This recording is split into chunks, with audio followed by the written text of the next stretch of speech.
দক্ষিণ আমেরিকার দেশ কলম্বিয়া। দেশটির প্রশাসন গাজায় হামলার শুরু থেকেই ইসরায়েলি আগ্রাসনের তীব্র বিরোধিতা করে আসছে। জাতিসংঘেও দেশের প্রতিনিধিরা ইসরায়েলি সামরিক আগ্রাসনের নিয়মিত বিরোধিতা ও সমালোচনা করেছে, এমনকি ইসরায়েলের বিপক্ষে ভোটও দিয়েছে। এবার ইসরায়েলের সাথে সব ধরনের কূটনৈতিক সম্পর্ক ছিন্ন করার ঘোষণা দিলেন কলম্বিয়ার প্রেসিডেন্ট। বিস্তারিত জানাচ্ছেন ইমতিয়াজ আলম। ফিলিস্তিনের গাজায় হামলার কারণে ইসরায়েলের সঙ্গে কূটনৈতিক সম্পর্ক ছিন্ন করা হবে বলে ঘোষণা দিয়েছেন কলম্বিয়ার প্রেসিডেন্ট গুস্তাভো পেত্রো। স্থানীয় সময় বুধবার তিনি এই ঘোষণা দেন। আন্তর্জাতিক শ্রমিক দিবস উপলক্ষে জড়ো হওয়া মানুষের সামনে পেত্রো বলেন, তার দেশ বৃহস্পতিবার ইসরায়েলের সঙ্গে সব ধরনের কূটনৈতিক সম্পর্ক ছিন্ন করতে যাচ্ছে। বার্তা সংস্থা রয়টার্স, সংবাদ মাধ্যম দ্য গার্ডিয়ান ও আল জাজিরাও এই তথ্য নিশ্চিত করেছে।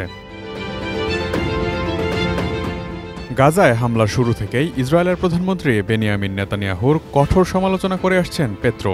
তিনি অন্যান্য দেশগুলোকে আন্তর্জাতিক বিচার আদালত তথা আইসিজেতে ইসরায়েলের বিরুদ্ধে গণহত্যার অভিযোগ আনা দক্ষিণ আফ্রিকার পক্ষে যোগ দেওয়ার অনুরোধ জানিয়ে আসছিলেন। উপস্থিত জনতার সামনে গুস্তাভো পেত্রো তার ঘোষণায় বলেন, আপনাদের সামনে প্রজাতন্ত্রের প্রেসিডেন্ট ঘোষণা দিচ্ছেন যে আগামীকাল আমরা ইসরায়েলের সঙ্গে কূটনৈতিক সব সম্পর্ক ছিন্ন করব। তিনি তার বক্তব্যে ইসরায়েলের রাষ্ট্রপ্রধানকে গণহত্যাকারী বলে আখ্যা দেন। তিনি আরও বলেন, গাজার এমন পরিস্থিতিতে বিশ্বের কোনো দেশ নিষ্ক্রিয় থাকতে পারে না।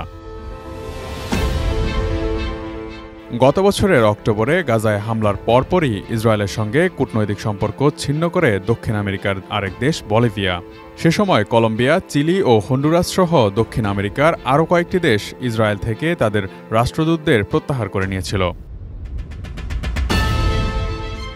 সানবিট সব দিবে সামাল। সানবিট ম্যাজিক প্রেস ডিশওয়াশিং এর মাথা ঘোরানো সলিউশন। এদিকে কলম্বিয়ার প্রেসিডেন্টের এমন ঘোষণায় ক্ষোভ প্রকাশ করেছে ইসরায়েল। দেশটির পররাষ্ট্রমন্ত্রী ইসরায়েল কাটস অভিযোগ করে বলেছেন, পেত্রোর এই ঘোষণা ইহুদি বিদ্বেষী ও ঘৃণায় পরিপূর্ণ। তার এই পদক্ষেপ হামাসের জন্য পুরস্কার। ঐতিহাসিকভাবে বন্ধুপ্রতিম ইসরায়েল ও কলম্বিয়ার সম্পর্ক ইতিহাসে এখন তলানিতে ঠেকেছে ইহুদি প্রধান দেশটির সাথে ফিলিস্তিনের চলমান অসম যুদ্ধকে কেন্দ্র করে। 2022 সালে বামপন্থী রাজনীতিক পেত্রো দেশটির প্রেসিডেন্ট নির্বাচিত হওয়ার পর থেকেই ফিলিস্তিনিদের প্রতি ইসরায়েলের আগ্রাসী নীতির চরম বিরোধিতা করে আসছেন। 80-র দশক থেকেই কলম্বিয়ার সাথে ইসরায়েলের সামরিক সহযোগিতার সম্পর্ক বেশ গভীর। ইসরায়েলের তৈরি যুদ্ধ পরিকল্পনা ও ইসরায়েল থেকে কেনা কেফির যুদ্ধবিমান দিয়ে কলম্বিয়া দেশটির ড্রাগ মাফিয়াদের বিরুদ্ধে যুদ্ধ করে আসছে। দুদেশের মধ্যে বিরাজমান অবস্থার প্রেক্ষিতে অনেকেরই ধারণা বিদ্যমান বৈদেশিক সম্পর্কে সহযোগিতার ক্ষেত্রে নেতিবাচক প্রভাব পড়বে।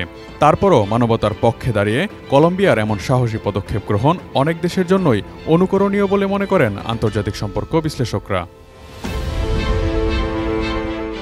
Imtiaz Alam, desk report, ATN news.